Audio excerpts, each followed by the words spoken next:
Assalamualaikum warahmatullahi wabarakatuh. Perkenalkan, saya Arianto Dwi Saputra. Di sini saya akan menjelaskan mengenai fungsi dan proses manajemen di dalam koperasi konvensional. Berikut adalah penjelasannya. Fungsi manajemen koperasi.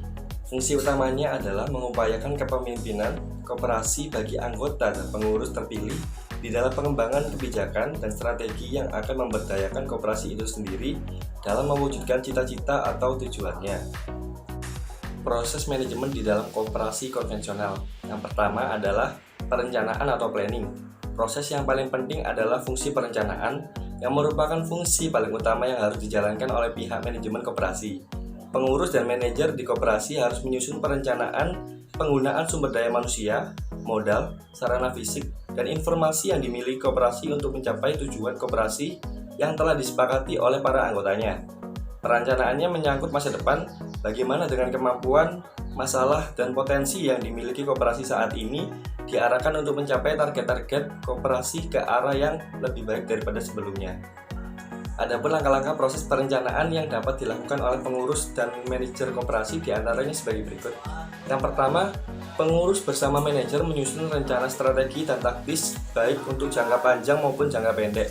Yang kedua, pengurus meminta manajer menyusun garis besar program operasional. Selanjutnya dibahas bersama dengan pengurus dan pengawas.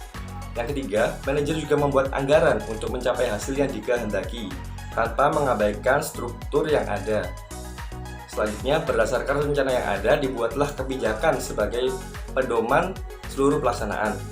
Nomor 5 yaitu secara bersama menetapkan kebijakan personalia, karyawan usaha, keuangan, dan anggota guna mencapai tujuan yang telah ditetapkan.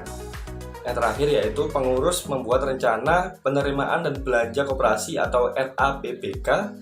Rencana yang telah disusun dan RAPBK disampaikan dalam rapat anggota untuk dibahas dan mendapatkan pengesahan. Selanjutnya adalah pengorganisasian atau organizing.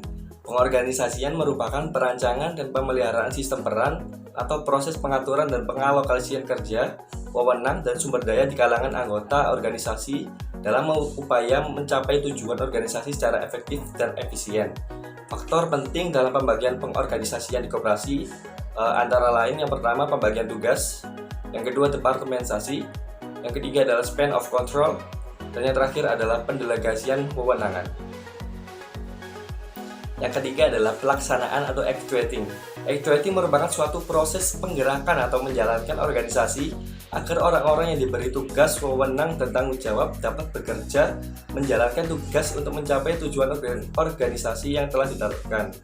Fungsi pentingnya yaitu yang pertama adalah mengarahkan atau directing secara perintah, disiplin, atau partisipasi. Yang kedua adalah komunikasi baik itu dari segi formal, informal, vertikal, atau horizontal. Yang terakhir adalah pengendalian atau controlling. Pengendalian atau pengawasan adalah suatu proses untuk menetapkan pekerjaan apa yang sudah dilaksanakan, menilainya dan mengoreksinya dengan maksud agar pelaksanaan pekerjaan sesuai dengan rencana yang telah ditetapkan. Pengawasan terdiri dari dua, yaitu pengawasan secara preventif dan juga korektif. Pengawasan secara preventif adalah pengawasan yang bersifat pencegahan yang dilaksanakan melalui sistem pembinaan SDM pada semua organisasi dan menentukan prosedur pembagian tugas dan wewenang termasuk di dalamnya perencanaan dan pelaporan. Sedangkan pengawasan korektif yaitu pengawasan untuk memperbaiki penyimpangan atau kebocoran dari rencana, standar, dan prosedur yang sudah ada ditentukan dalam suatu organisasi. Sekian penjelasan dari saya. Apabila ada salah kata ataupun perbuatan, saya mohon maaf sebesar-besarnya. Saya Arianto Dwi Saputra, pamit undur diri. Wassalamualaikum warahmatullahi wabarakatuh.